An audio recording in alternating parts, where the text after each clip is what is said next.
Okay. So friends, ನೀವೆಲ್ಲರೂ ಕೂಡ ಕೆಲವೊಂದು ದಿನಗಳಿಂದ ನ್ಯೂಸ್ ಅಂತೂ ನೋಡೇ ಇರ್ತೀರಾ.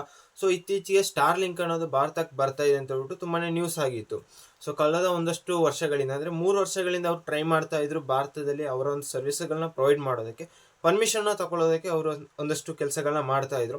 ಬಟ್ ಇವಾಗ ಅವರಿಗೆ ಪರ್ಮಿಷನ್ ಸಿಕ್ಕಿದೆ, ಅವರು ಭಾರತದಲ್ಲಿ ಅವರೊಂದು ಸರ್ವಿಸ್ ನ ಕೊಡ್ಬೋದು ಅಂತ. ಸೊ ಇವಾಗ ಭಾರತಕ್ಕೆ ಈ ಒಂದು ಸ್ಟಾರ್ ಲಿಂಕ್ ಅನ್ನೋದು ಬಂದ್ರೆ, ಸೊ ಇಂಟರ್ನೆಟ್ ಅನ್ನುವಂಥದ್ದು ಯಾವ ರೀತಿ ಬೂಸ್ಟ್ ಆಗುತ್ತೆ. ಸೊ ಸ್ಟಾರ್ ಲಿಂಕ್ ನ ಇಂಟರ್ನೆಟ್ ನ ನಾವೇನಾದ್ರೂ ಆಕ್ಸೆಸ್ ಮಾಡ್ಕೋಬೇಕು ಅಂತ ಹೇಳಿದ್ರೆ ನಮಗೆ ಒಂದು ಮಂತ್ಗೆ ಎಷ್ಟು ಕಾಸ್ಟ್ ಬರ್ಬೋದು, ಸೊ ಅದಕ್ಕೆ ಬೇಕಾಗಿರುವಂತ ಹಾರ್ಡ್ವೇರ್ ನ ಕಾಸ್ಟ್ ಎಷ್ಟು, ಸೊ ಇದ್ರ ಬಗ್ಗೆ ಒಂದಷ್ಟು ಮಾಹಿತಿನ ನಾನು ಇವತ್ತು ನಿಮ್ಮ ಜೊತೆ ಶೇರ್ ಮಾಡ್ಕೊಳ್ತೀನಿ. ಸ್ಟಾರ್ ಲಿಂಕ್ ನ ಪ್ರೈಸ್ ಭಾರತದಲ್ಲಿ ಎಷ್ಟಿರ್ಬೋದು ತಿಂಗಳಿಗೆ ಅನ್ನೋದಕ್ಕಿಂತ ಮುಂಚೆ ನಾವು ಒಂದಷ್ಟು ಮಾಹಿತಿನ ತಿಳ್ಕೊಳ್ಳುವ. ಸ್ಟಾರ್ ಲಿಂಕ್ ನಮ್ಮೆಲ್ಲರಿಗೂ ಗೊತ್ತಿರುವಂತ ವಿಷಯ. ಸೊ ಟೆಲಿಕಾಂ ಇಂಡಸ್ಟ್ರಿಯಲ್ಲಿ ಸೊ ಇದು ಯಾವ ರೀತಿ ಇಂಪ್ಯಾಕ್ಟ್ ನ ಬೀಳ್ಬೋದು ಅಂತ ಹೇಳಿದ್ರೆ, ನಾವು ನಾರ್ಮಲಿ ಜನರಲ್ ಆಗಿ ನಮ್ಮ ಒಂದು ಭಾರತದಲ್ಲಿ ಯೂಸ್ ಮಾಡುವಂತ ಟೆಲಿಕಾಂ ಸರ್ವಿಸ್ಗಳೇನಿದೆ ಅದೆಲ್ಲವೂ ಕೂಡ ಕೇಬಲ್ ಗಳ ಮುಖಾಂತರ ಇರಬಹುದು ಅಥವಾ ಟವರ್ ಗಳ ಮುಖಾಂತರ ನಮ್ಮೊಂದು ಇಂಟರ್ನೆಟ್ ನೀಡ್ ನ ಕಂಪ್ಲೀಟ್ ಮಾಡ್ತಾ ಇತ್ತು. ಈ ಒಂದು ಟೆಲಿಕಾಂ ಸರ್ವಿಸ್ ಅಲ್ಲಿ ನಮಗೆ ಯಾವಾಗ ಪ್ರಾಬ್ಲಮ್ ಆಗ್ತಾ ಇತ್ತು ಅಂತ ಹೇಳಿದ್ರೆ, ನಾವೇನಾದ್ರೆ ಫಾರೆಸ್ಟ್ ಏರಿಯಾದಲ್ಲಿ ಬಂದ್ರೆ ಅಥವಾ ಯಾವುದೋ ಒಂದು ನೆಟ್ವರ್ಕ್ ಕವರೇಜ್ ಸಿಗದೇ ಇರುವಂತ ಜಾಗದಲ್ಲಿ ಇದ್ರೆ, ನಮಗೆ ಸಡನ್ ಆಗಿ ಒಂದು ಫೋನ್ ಮಾಡಬೇಕು ಅಥವಾ ಏನೋ ಎಮರ್ಜೆನ್ಸಿ ಇದೆ, ಏನೋ ಒಂದು ವಿಷಯನ ಯಾರಿಗೊಬ್ರಿಗೆ ತಿಳಿಸಬೇಕು ಅಂತ ಹೇಳಿದಾಗ ನಮಗೆ ನೆಟ್ವರ್ಕ್ ಸಿಗೋದಿಲ್ಲ ಅಥವಾ ಇಂಟರ್ನೆಟ್ ನಮಗೆ ಸಿಗೋದಿಲ್ಲ. ಸೊ ಈ ರೀತಿಯ ಪ್ರಾಬ್ಲಮ್ಗಳು ತುಂಬಾ ನಮಗೆ ಆಗ್ತಾ ಇತ್ತು. ಸಿಟಿ ಏರಿಯಾಗಳಲ್ಲಿ ಅಂತ ಹೇಳಿದ್ರೆ ನಮಗೆ ಅಷ್ಟು ಈ ಒಂದು ಪ್ರಾಬ್ಲಮ್ಗಳು ನೋಡಕ್ ಸಿಗಲ್ಲ. ಯಾಕೆಂತಂದ್ರೆ ಸಿಟಿ ಏರಿಯಾಗಳಲ್ಲಿ ಇತ್ತೀಚೆಗೆ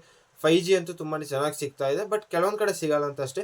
ಬಟ್ ಆಲ್ಮೋಸ್ಟ್ ಆಗಿ ತುಂಬಾ ಸಿಟಿಗಳಲ್ಲಿ 5G ನೆಟ್ವರ್ಕ್ ಸಿಗ್ತಾ ಇದೆ. ನಮಗೆ ವಿಲೇಜ್ ಕಡೆ ಬಂದ್ರೆ ಅಥವಾ ರಿಮೋಟ್ ಏರಿಯಾಗಳಿಗೆ ಬಂತು ಅಂತ ಹೇಳಿದ್ರೆ ನಮಗೆ ಇಂಟರ್ನೆಟ್ ಅನ್ನೋದು ತುಂಬಾ ಪ್ರಾಬ್ಲಮ್ ಆಗುವಂತ ವಿಷಯ. ಆದ್ರೆ ಸ್ಟಾರ್ ಲಿಂಕ್ ಅನ್ನೋದು ನಮಗೆ ಇದರಲ್ಲಿ ಯಾವ ರೀತಿ ಯೂಸ್ ಆಗುತ್ತೆ ಅಂತ ಹೇಳಿದ್ರೆ, ಸ್ಟಾರ್ ಲಿಂಕ್ ಅನ್ನುವಂಥದ್ದು ವೈರ್ ಗಳ ಮುಖಾಂತರ ಅಥವಾ ಟವರ್ ಗಳನ್ನ ಯೂಸ್ ಮಾಡಿಕೊಂಡು ಇಂಟರ್ನೆಟ್ ನ ಪ್ರೊವೈಡ್ ಮಾಡೋದಿಲ್ಲ. ಬದಲಿಗೆ ಭೂಮಿಯ ಹೊರಗಡೆ ಇರುವಂತಹ ಸ್ಯಾಟಲೈಟ್ ಗಳ ಮುಖಾಂತರ ಡೈರೆಕ್ಟ್ ಆಗಿ ನಮಗೆ ಇಂಟರ್ನೆಟ್ ನ ಪ್ರೊವೈಡ್ ಮಾಡುತ್ತೆ. ನಾವೇನಾದ್ರೆ ಸ್ಟಾರ್ ಲಿಂಕ್ ನ ಸರ್ವಿಸ್ ನ ತಗೋಬೇಕು ಅಂತ ಹೇಳಿದ್ರೆ, ಸೊ ಸ್ಟಾರ್ ಲಿಂಕ್ ಅವರು ಪ್ರೊವೈಡ್ ಮಾಡ್ತಾ ಇರುವಂತಹ ಡಿಶ್ ಹಾಗೂ ರೂಟರ್ ನ ನಾವು ಬೈ ಮಾಡಬೇಕಾಗುತ್ತೆ.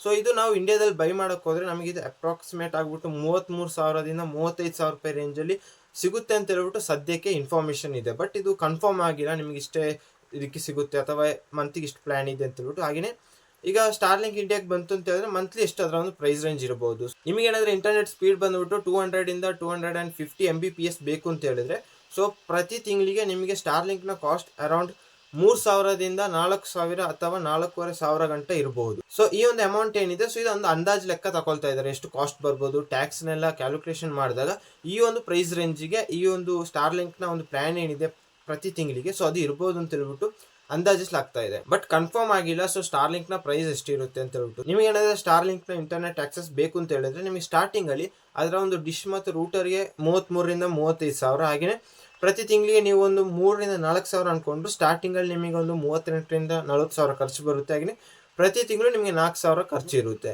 ಸೊ ಇದು ಎಸ್ಟಿಮೇಟೆಡ್ ಪ್ರೈಸ್ ರೇಂಜ್ ಆಗಿದೆ ಈ ಒಂದು ಸ್ಟಾರ್ ಲಿಂಕ್ ಇಂಟರ್ನೆಟ್. ಈ ಒಂದು ಪ್ರೈಸ್ ರೇಂಜ್ ಏನಿದೆ, ಸೊ ಅದು 200 to 250 Mbps ಗೆ ಕ್ಯಾಲ್ಕುಲೇಷನ್ ಮಾಡಲಾಗಿದೆ.